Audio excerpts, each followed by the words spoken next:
Hey everyone, it's Jacob Morgan here, and today I wanted to go over the 3 stages of your day that you need to think about if you want to increase your productivity. This is something that I learned from Dan Pink.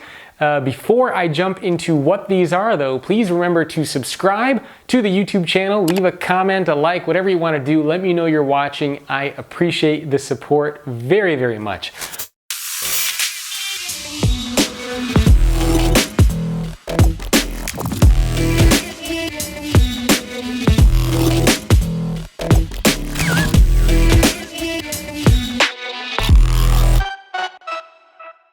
So I mentioned that this is a conversation I had with Dan Pink.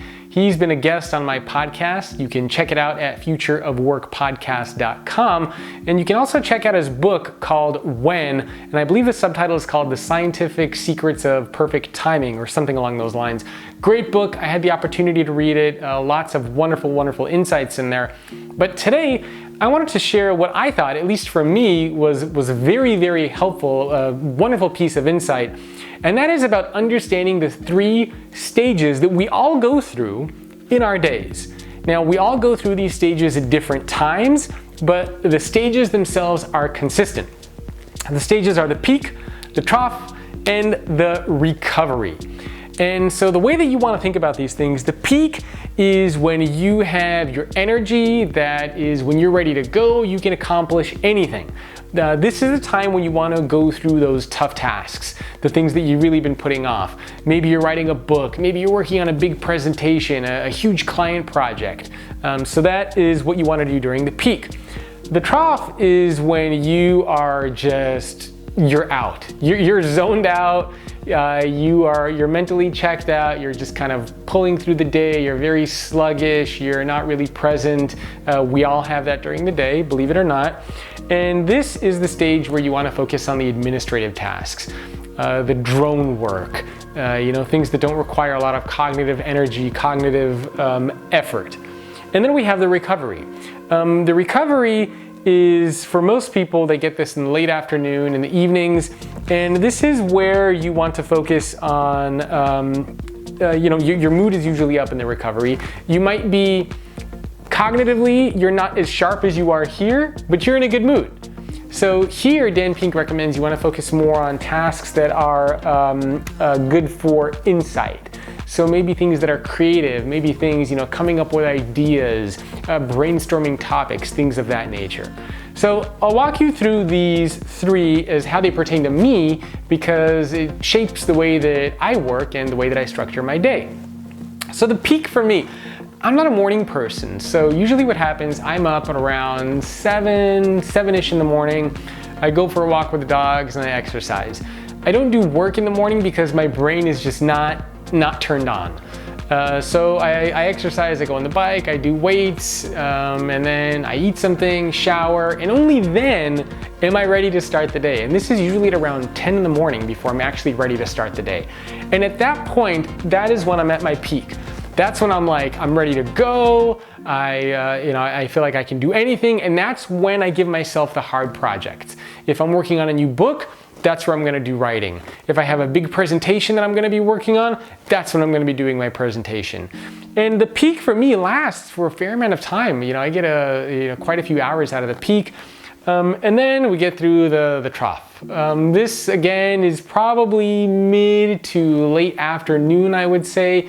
I kind of get a little lazy, don't feel like doing much.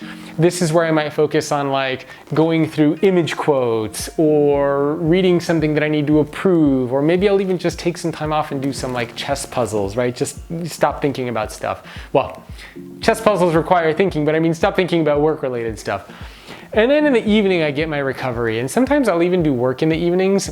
Before I got married and had kids, I would actually do a lot of my work in the evening. I would stay up till 3, 4 in the morning. That's when I felt the most productive, the most efficient.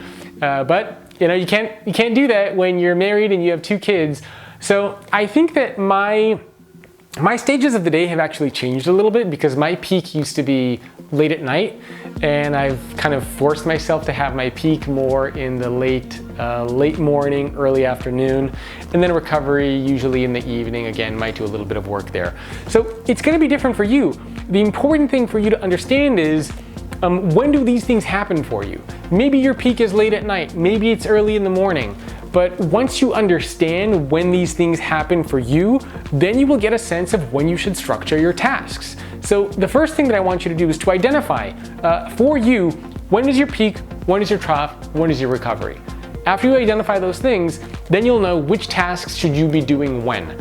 Maybe your peak is later in the day, but instead you're prioritizing all of your really hard tasks early in the morning, and it feels like you're slogging through them. Maybe the quality of work isn't that great. So maybe you should switch things around and take the really hard projects that you're working on and do them later in the day, because that's when your peak is. So you kind of get the sense of where I'm going with this. This is going to be a little bit different for everybody, but once you identify it, you'll get a better sense of how to structure your day.